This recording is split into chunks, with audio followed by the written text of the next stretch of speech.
Hello नमस्कार, मेरा नाम है अंकित और आप देख रहे हैं झारखंड लेटेस्ट समाचार। आइए जानते हैं झारखंड की 20 बड़ी खबरों को सिर्फ 10 मिनट में। उससे पहले अगर आपने चैनल को सब्सक्राइब नहीं किया है तो चैनल को सब्सक्राइब कर लीजिए। धन्यवाद। पलामू में मां ने बेचा 7 दिन का नवजात, गरीबी की मार, सीएम ने दिए जांच के आदेश। झारखंड के पलामू जिले से एक चौंकाने वाली घटना सामने आई है। यहां लेस्लीगंज थाना क्षेत्र के लोटवा गांव की रहने वाली एक महिला ने गरीबी और इलाज के खर्च से परेशान होकर सिर्फ 7 दिन के अपने नवजात बेटे को 50,000 रुपए में बेच दिया। आइए जानते हैं क्यों बेचा बच्चे को। महिला पिंकी देवी ने बताया कि उनके स्तन में गांठ हो गई थी और इलाज के लिए पैसे नहीं थे। घर की हालत इतनी खराब थी कि परिवार के पास खाने तक के पैसे नहीं थे। मजबूरी में उन्होंने एक दलाल के जरिए बच्चे को एक निसंतान दंपति को सौंप दिया। पति रामचंद्र राम मजदूरी कर परिवार का खर्च चलाते हैं। जब उन्हें घटना की जानकारी मिली तो वे हैरान रह गए। परिवार के पास राशन कार्ड, आधार कार्ड या जॉब कार्ड तक नहीं है। सरकारी योजनाओं का कोई भी लाभ नहीं मिल रहा। बरसात में झोपड़ी गिर जाने के बाद अब पूरा परिवार गाँव के देवी मंडप के शेड में रह रहा है। पिंकी देवी और रामचंद्र के कुल 5 बच्चे हैं। सबसे बड़ी बेटी 10 साल की है, जबकि सबसे छोटा बच्चा वही नवजात था जिसे उन्होंने बेच दिया। मामले की जानकारी मिलते ही चाइल्ड वेलफेयर कमेटी और प्रशासन हरकत में आया। परिवार को तुरंत 20 किलो चावल दिया गया और आधार कार्ड बनवाने व आवास योजना का लाभ दिलाने की प्रक्रिया शुरू की गई। मुख्यमंत्री हेमंत सोरेन ने भी घटना पर संज्ञान लिया। उन्होंने पलामू के उपायुक्त को निर्देश दिया कि परिवार की तुरंत मदद की जाए और नवजात को वापस माता पिता को लौटाया जाए। CWUC ने कहा कि इस मामले में शामिल दलाल और अन्य लोगों पर सख्त कार्रवाई की जाएगी। झारखंड में अगले 3 दिन बारिश का अलर्ट, आंधी तूफान की संभावना, बढ़ेगा तापमान। झारखंड का मौसम एक बार फिर बदलने वाला है। रांची मौसम विभाग ने बताया है कि अगले 3 दिनों तक कई जिलों में हल्की से मध्यम बारिश हो सकती है। 10 सितंबर तक राज्य में बारिश का दौर जारी रहेगा। 7 और 8 सितंबर को कई जिलों में बारिश होगी। 9 और 10 सितंबर को भी कई जगहों पर बारिश देखने को मिलेगी। इस दौरान तापमान में 2 से 3 डिग्री तक की बढ़ोतरी हो सकती है। बीते 24 घंटे में रांची का अधिकतम तापमान 30 डिग्री और न्यूनतम तापमान 22 डिग्री रहा। जमशेदपुर में पारा 33 डिग्री पहुंच गया। 8 सितंबर तक आंधी और गरज चमक की संभावना है। हवा की रफ्तार 30 से 40 किलोमीटर प्रति घंटा तक रह सकती है। लोगों को सलाह दी गई है कि खुले स्थानों और कच्चे मकानों के पास खड़े ना हो। हालांकि 9 से 12 सितंबर तक कोई बड़ी चेतावनी नहीं है। बारिश से खेतों में नमी बनी रहेगी। इससे फसलों को लाभ होगा और लोगों को उमस व गर्मी से राहत मिलेगी। जमशेदपुर में कांग्रेस नेता के बेटे पर फायरिंग, स्कूटी से लौटते समय बदमाशों का हमला। जमशेदपुर के कपाली थाना क्षेत्र में शनिवार देर रात बड़ी वारदात हुई। यहां कांग्रेस नेता सिद्दीकी के 18 साल के बेटे जैद पर बाइक सवार बदमाशों ने फायरिंग कर दी। जैद अपनी बुआ और रिश्तेदारों के साथ स्कूटी से पार्टी से लौट रहा था।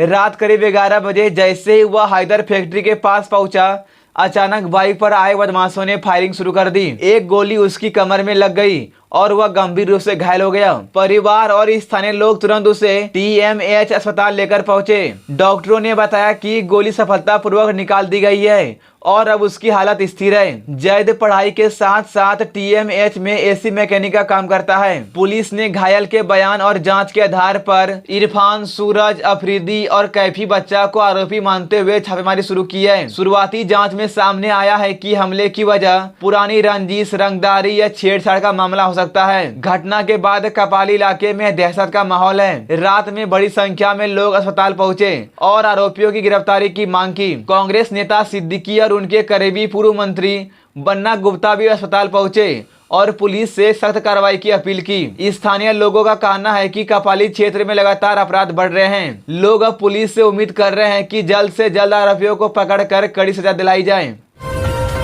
झारखंड धाम जा रहे श्रद्धालु की मौत, ट्रैक्टर ऑटो की भीषण टक्कर। गिरिडीह जिले के हिरोडी थाना क्षेत्र से एक दर्दनाक खबर आई है। रेम्बा झारखंड धाम मार्ग पर रानीडीह पहाड़ी के पास बालू लदे ट्रैक्टर और ऑटो में जोरदार टक्कर हो गई। इस हादसे में ऑटो सवार 55 वर्षीय तुलसी यादव की मौके पर ही मौत हो गई। वह बिहार के नवादा जिले के फतेहपुर गाँव के रहने वाले थे। तुलसी यादव अपने साथियों के साथ झारखंड धाम पूजा करने जा रहे थे। इस टक्कर में ऑटो सवार 3 और लोग गंभीर रूप से घायल हो गए। घटना के बाद आसपास के ग्रामीण दौड़े और तुरंत पुलिस को खबर दी। पुलिस और स्थानीय लोगों ने मिलकर घायलों को जम्मू अस्पताल भेजा, जहां डॉक्टरों ने तुलसी यादव को मृत घोषित कर दिया। बाकी 3 घायलों को गिरिडीह रेफर किया गया है, जहां उनका इलाज जारी है। हादसे के बाद ट्रैक्टर चालक वाहन छोड़कर भाग गया। पुलिस ने ट्रैक्टर को जब्त कर लिया है और चालक की तलाश में छापेमारी शुरू कर दी है। ग्रामीणों का कहना है कि इस रास्ते पर बालू लदे वाहनों की तेज रफ्तार के कारण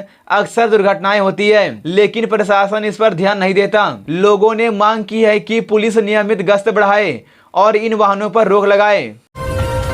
लातेहार में वज्रपात से राजद नेता की मौत, अंधविश्वास में सबको गोबर में दबाया।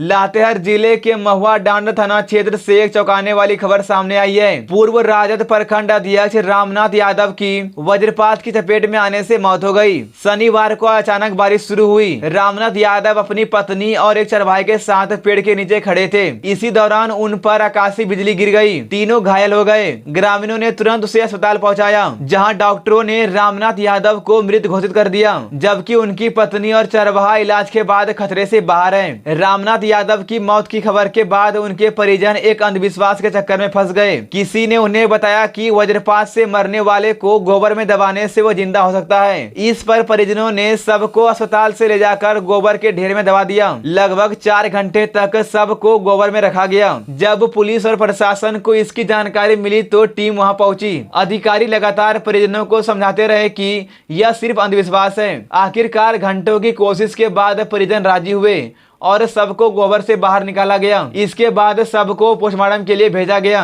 इस पूरे मामले से गांव के लोग भी हैरान रह गए। एक तरफ वज्रपात से मौत का दुख था और दूसरी तरफ अंधविश्वास में फंसी ऐसी घटना ने सभी को सोचने पर मजबूर कर दिया। धनबाद खदान हादसा, मृतक परिवारों को मिलेगा 20-20 लाख मुआवजा और नौकरी। धनबाद जिले के कतरास क्षेत्र में हुए खदान हादसे में 6 मजदूरों की मौत के बाद अब उनके परिवारों की मदद के लिए कंपनी और परिजनों के बीच समझौता हो गया। हादसे में जान गंवाने वाले हर मजदूर के परिवार को 20-20 लाख रुपए मुआवजा दिया जाएगा। साथ ही परिवार के एक मेंबर को कंपनी में नौकरी भी मिलेगी। इसके अलावा 15 लाख रुपए की अतिरिक्त राशि और ग्रुप इंश्योरेंस का लाभ भी दिया जाएगा। दाह संस्कार के लिए हर परिवार को तुरंत 50,000 रुपए भी दिए गए हैं। आउटसोर्सिंग कंपनी प्रबंधन और ट्रेड यूनियन के बीच बातचीत सकारात्मक रही। तय हुआ कि यदि मृतक का आश्रित नौकरी करने की उम्र का नहीं है तो उसे 60 साल की उम्र तक हर महीने तक वेतनमान मिलेगा। यूनियन नेताओं ने कहा कि यह समझौता पीड़ित परिवारों के लिए राहत है। साथ ही कंपनी ने आश्वासन दिया है कि भविष्य में सुरक्षा के नियमों का खास ध्यान रखा जाएगा ताकि ऐसे हादसे दोबारा ना हो। चाईबासा में पुलिस नक्सली मुठभेड़, 10 लाख का इनामी जोनल कमांडर अमित हांसदा ढेर। झारखंड के पश्चिमी सिंहभूम जिले के चाईबासा में रविवार सुबह पुलिस और नक्सलियों के बीच मुठभेड़ हुई। यह घटना गोइलकेरा थाना क्षेत्र के रेला पलार जंगल में हुई। इस मुठभेड़ में भाकपा माओवादी का जोनल कमांडर अमित हांसदा उर्फ अपटन मारा गया। झारखंड सरकार ने उस पर 10 लाख रुपए का इनाम घोषित किया था। चाईबासा एसपी राकेश रंजन को सूचना मिली थी कि जंगल में नक्सली किसी बड़ी वारदात की तैयारी कर रहे हैं। इस पर सीआरपीएफ और झारखंड पुलिस ने संयुक्त अभियान शुरू किया। जैसे ही जवान जंगल में दाखिल हुए, नक्सलियों ने फायरिंग शुरू कर दी। सुरक्षा बलों ने भी तुरंत जवाबी कार्रवाई की। गोलीबारी के दौरान कई नक्सली भाग निकले, लेकिन अमित हांसदा मारा गया। जवानों ने इलाके में सर्च ऑपरेशन चलाया। वहां से अमित हांसदा का शव और हथियार बरामद किए गए। पुलिस का कहना है कि इस कार्रवाई से नक्सलियों को बड़ा झटका लगा है। 20 दिन पहले यानी 13 अगस्त को भी चाईबासा जिले में मुठभेड़ हुई थी। उसमें भी एक एरिया कमांडर मारा गया था और पुलिस ने हथियार बरामद किए थे। एसपी राकेश रंजन ने पुष्टि की है कि जोनल कमांडर अमित हांसदा का मारा जाना सुरक्षा बलों के लिए बड़ी उपलब्धि है। उन्होंने कहा कि आगे भी इस तरह के अभियान और तेज किए जाएंगे। झारखंड के लेटेस्ट न्यूज को सबसे पहले देखने के लिए हमारे चैनल को सब्सक्राइब जरूर करें।